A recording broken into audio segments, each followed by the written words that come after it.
বুঝতে পারলি? বই খাতা পাবি, তারপরে হচ্ছে কাপড় পাবি, ব্যাগ পাবি, সবকিছু।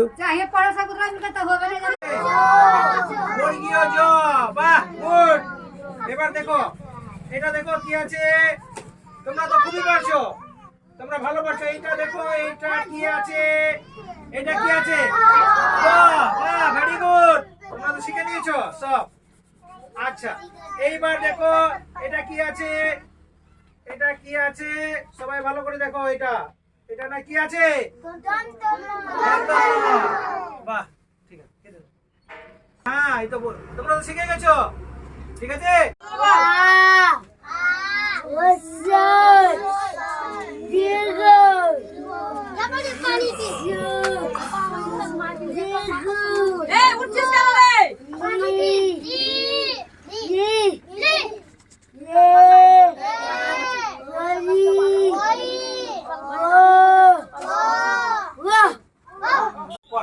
একে চন্দ্র, দুয়ে পক্ষ, তিনে নেত্র, চারে বেদ, পাঁচে পঞ্চবার, ছয়ে ঋতু, সাতে সমুদ্র, আটে বৈশুক, নয়ে নবগ্রহ, 10 দিক।